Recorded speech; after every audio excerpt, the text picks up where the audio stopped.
85,000원. 예, 상징적인 날인 거예요. 상징적인 날인데 이제 여기서부터 재앙이 시작될 수 있습니다.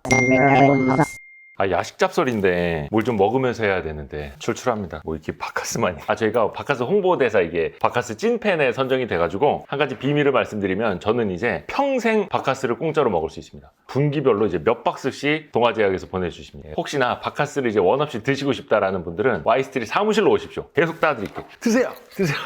여러분, 삼성전자 주가 얼마면 돼? 얼마면 되겠냐? 원빈 알아요? 원빈? 영화배우 원빈 아저씨.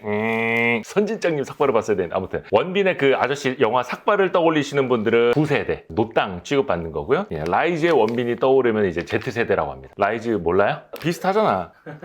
저랑 Z세대만 좀 통하는 그런 코드예요. 가을 동화의 원빈 느낌으로는 얼마면 돼? 삼성전자 얼마면 되겠냐?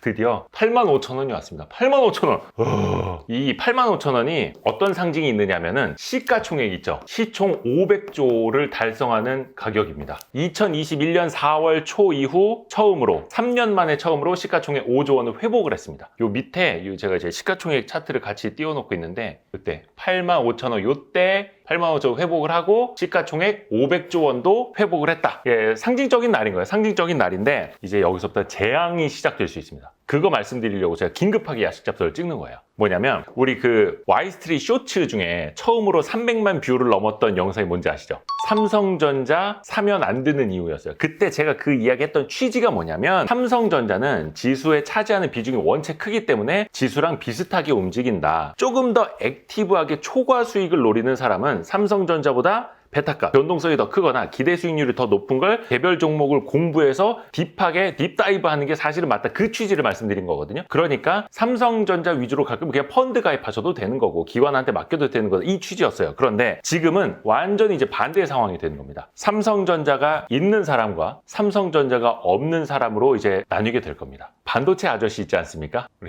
선진장님. 자, SK 하이닉스 아저씨가 됐는데 요거 잘하면 이제 삼성전자 아저씨 될 수 있어요. 삼성전자 아저씨. 약간 느낌 나지 않습니까? 약간 젠순왕 느낌?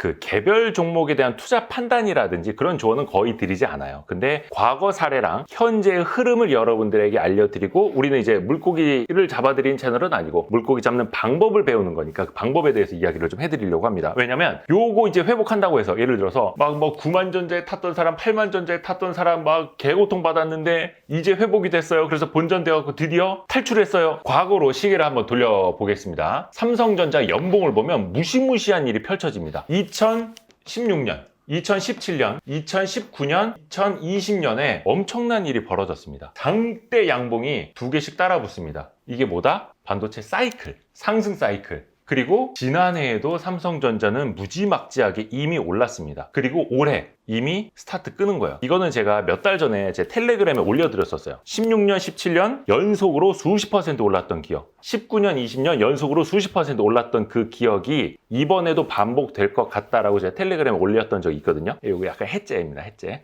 빠밤. 2016년도에 삼성전자가 43% 오르는 동안 코스피 상승률은 3.3%에 그쳤습니다. 이때 코스닥은 7.46% 떨어졌어요. 자, 근데 이 지옥 같은 현실이 2년 동안 이어졌습니다. 2017년에는 41.4% 삼성전자가 폭등하는 동안에 코스피는 그 절반도 못 따라갔어요. 한 절반 따라갔네. 21.7. 코스닥도 26.44% 올랐습니다. 16년, 17년 기억해 주세요. 그 다음에 19년, 20년 연속해서 44%, 45% 삼성전자 오를 때 코스피 코스닥은 뭐 7%, 마이너스 86%, 30.75%, 코스닥은 이때 20년도에는 뭐 44% 이상 많이 오르기는 했어요. 2년 연속 40%대 급등이 삼성전자는 이어져 왔다. 과거에 그랬습니까? 미래에도 그럴 거라는 보장은 없어요. 그런데 일단 지난해에도 나타났습니다. 41.95%. 거의 42% 삼성전자 올랐죠. 코스피 상승률의 2배 이상이었습니다. 코스닥도 27% 뭐 나름 많이 오르긴 했습니다만 삼성전자 못 쫓아왔죠. 2024년 이어 투 데이트 지금 이제 4월 2일 장 마감한 것까지 보면은 삼성전자 8.28% 올랐어요. 코스피 코스닥 2%대 3%대예요. 벌써 2배 이상 초과하고 있습니다.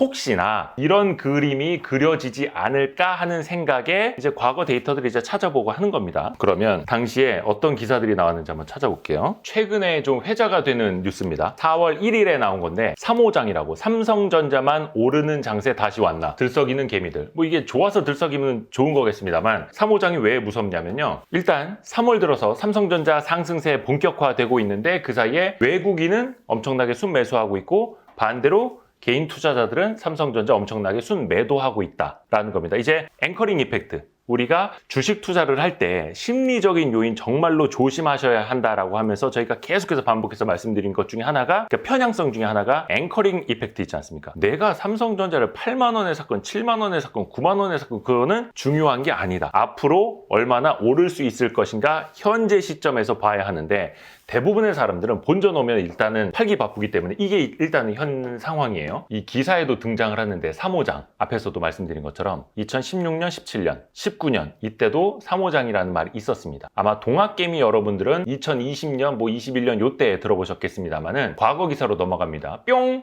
자, 요거는 2017년 1월 기사입니다. 삼성전자가 200만 원을 터치했다. 액면 분할하기 전. 그러니까 2018년도에 50분의 1 액면 분할을 했었죠. 그래서 50을 나눠보면은 얼마입니까? 액면 분할 가격 기준으로는 4만 원입니다. 그때 삼성전자가 200만 원을 터치했는데 내 주식은 어떻게 됐다? 41% 삼성전자가 오를 때 21% 오르고 끝났고 코스닥은 26% 올랐고 물론 이게 상승률 자체가 그렇게 없는 상승은 아니었습니다만 개별 종목으로 봤을 때 상대적으로 비교를 해야 되는 거예요. 예를 들어서 이게 4월 2일 현재 기준으로 시가총액 비중이거든요. 삼성전자가 현재 이제 시가총액이 500조 원 넘어섰죠. 코스피 내에서 차지하는 비중이 22.58%까지 올라왔습니다. 외국인 비중은 55.3%까지고 코스피 200 내에서 놓고 보면요. 25.9%까지 올라왔어요. 4분의 1입니다. 4분의 1. 전체 4분의 1. 전체 4분의 1 달하는 게. 그리고 코스피 내에서는 전체 5분의 1보다 큰 게 40%씩 이렇게 점프를 해버리면 나머지 종목들은 그냥 죽어난다는 겁니다. 2017년 1월 기사예요. 이때 이런 시리즈 기사가 엄청 많이 나왔습니다. 삼성전자의 독주, 쏠림 현상 심화되고 있다. 수급이 쏠리고 하고 있다. 삼성전자 200만 원 시대, 시총 280조, 지금은 500조고 코스피가 왜곡되고 있다. 코스피 왜곡을 야기시키고 있다. 빨려 들어가니까. 이 패낙 꾀라고 알죠? 패시브가 낳은 괴물. 그 코스피 200 지수라든지 뭐 코스닥 150이라든지 KRX 300 지수라든지 시가총액이 크면은 거기에 이제 편입이 되는데 가장 큰 비중을 차지하는 게 당연히 삼성전자죠. 그러니까 삼성전자가 올라갈수록 삼성전자를 펀드 매니저들은 담아야 돼. 자기네 펀드 비중이 최소한 20몇 %는 있어야 되거든요. 그리고 쫓아가면서 사기 바빠. 그리고 ETF에 막 돈이 들어와. 그러면 ETF에 들어온 돈으로 또 삼성전자 사기 바빠. 그러면 또 삼성전자가 올라. 그러면 삼성전자가 오를 만큼 또 지수를 따라가기 위해서 비중을 채워야 되니까 또 사. 이게 계속 순환이 되는 거예요. 엄청난 장세가 2016년, 2017년에 거의 극에 달했었습니다. 그때 그리고 또 이때가 ETF라는 게 많은 사람들에게 이제 막 대중화되던 시기였기 때문에 더더욱이 불붙었던 겁니다. 수급적으로. 그래서 이런 기사 계속 이어집니다. 삼성전자 최고가 행진의 웃픈 증시. 이거는 이제 17년 3월에 나왔던 기사고요. 17년 5월에도 이런 기사가 지금 뭐 계속 이어집니다. 코스피 껑충 뛰어도 개미들에겐 그림의 떡. 왜? 코스닥은 그거 못 쫓아가고 있으니까. 종목 장세 다 죽어나가고 있으니까. 요거는 2017년 1월에 나왔던 기사인데 블랙홀 삼성전자 더 살 수밖에 없는 펀드 매니저. 방금 제가 말씀드렸던 그 내용입니다. 삼성전자가 오르면 더 담아야 되고 그리고 최근에 이야기 돌았던 것 중에 하나가 왜 빈집털이라는 거 있지 않습니까? 삼성전자가 거의 뭐 마지막 남은 빈집이었다 막 이런 이야기들도 있었고 왜냐면 이제 펀드 매니저들은 미치는 거예요. 삼성전자 올라갈수록 이거 비중 없는데 큰일 났네 이런. 물론 이제 IT 위주로 채워놨던 사람들은 그 아웃퍼폼 할 수도 있겠습니다만 자 이거는 2017년 11월에 나온 기사입니다. 2017년 1년 내내 이어졌다는 얘기예요. 액티브 패시브 펀드 삼성전자 러브콜 품귀 현상 나타날 듯. 삼성전자 주식 자체가 품귀다 이거예요. 계속 다 담고 ETF에 돈 들어오면 계속 담을 수밖에 없고 급기야 이런 내용도 불거졌습니다. 이것도 2017년 1월이었는데 삼성전자 시가총액 비중이 20%를 이제 처음으로 돌파를 했던 거죠. 근데 20%만 그냥 돌파하면 문제가 아니라 그 룰도 있었습니다. 한국거래소에서 2017년에 어떤 이야기가 나왔었냐면 쏠림 현상이 너무 심하다라는 이야기가 계속 나왔는데도 대안이 없던 거예요. 삼성전자 중심으로 쏠리고 수출은 대부분이 또 반도체였고 그러다 보니까 삼성전자 탓도 아니고 다른 기업이 성장을 해줘야 하는 문제다. 방법이 없다. 쏠림 현상에는 약도 없다. 삼성전자를 쪼갤 수도 없고 당분간 막강한 영향력에 걱정은 하면서도 뾰족한 방법이 없는 실정이다. 근데 이게 2017년이나 2024년이나 달라진 건 없습니다. 그리고 그때 삼성전자가 거의 막 코스피 200 내에서 현재 기준으로 시가총액 500조 기준으로 25.9%라고 했잖아요. 근데 코스피 200을 추종하는 ETF들 엄청 많죠. 근데 삼성전자 예를 들어서 9만 원 가고 10만 원 갖다 쳐봐봐요. 그러면 다른 종목들은 안 오른다는 가정하에 그럼 이 비중이 30%에 육박할 수도 있습니다. 지수 내에서 단일 종목의 30% 이상을 씻지 못하도록 규제를 해놓는 것이 있거든요. 지수를 만들 때도 그렇고 펀드를 운영할 때도 그래요. 왜냐면 단일 펀드 내에서 30% 이상 한 종목에 속된 말로 몰빵을 한다고? 그러면 리스크가 너무 한쪽으로 치우쳐버리는 거지 않습니까? 그래서 그런 규정이 있어요. 그래서 그 규정을 내부적으로 또 바꿔야 되는 것 아니냐, 그런 이야기가 과거에도 나왔었습니다. 근데 만약에 삼성전자만 계속해서 미친 듯이 많이 오르게 된다, 그러면 이 쏠림 현상 도 더 심해질 수 있고 그때 이 비중도 과도하고, 그러면 이 ETF나 펀드를 어떻게 해야 할 것인가, 이 노이즈가 또 커질 수가 있어요. 그래서 중요한 건 앞으로잖아요. 뭐 16년, 17년, 19년, 20년처럼 똑같이 삼성전자만 나만 주식이다 하고 달려가는 그런 장세가 될지를 봐야 되는데, 그러려면 당연히 실적 추정치를 봐야 되겠죠. 뭐 반도체 업황도 중요하고. 근데 최근에 보면은 삼성전자 실적 추정치가 슬슬 올라가고 있습니다. 이거는 이제 YG 리포트에서, FN가이드의 YG 리포트 사이트에서 볼 수 있는 올해 영업이익 컨센서스 트렌드입니다. 근데 23년 6월에 24년도에는 영업이익이 한 37조 원일 거야 라고 하다가 조금 이렇게 떨어져서 안 되겠다, 이거 뭐야, 한 32조? 13조나 되겠어? 하다가 다시 또 떨어졌었죠. 얼마까지? 32조까지. 근데 최근에는 컨센서스 트렌드가 한 33조 8천억, 한 34조까지 다시 올라왔어요. 올해 영업이익이 중요한 게 아니라 내년이죠. 사실은 작년 4월만 하더라도 25년도 영업이익이 한 48조, 49조 컨센서스로 나왔었어요. 그게 10월에는 45조대로 떨어졌었습니다. 45조, 46조. 근데 다시 오르다가 또 다시 떨어졌었고, 근데 최근에는 49조 3천억까지 올라왔어요. 애널리스트들에 따라서 뭐 50조 원대 뭐 중반 후반 쓰는 사람도 이제 나타나는 거고요. 이 트렌드를 봐야 되는 거죠. 그래야지 이제 전망이 좋아진다. 근데 사실 이거는 컨센서스는 시장 평균이지 않습니까? 그래서 그 컨센서스를 형성하는 게 결국은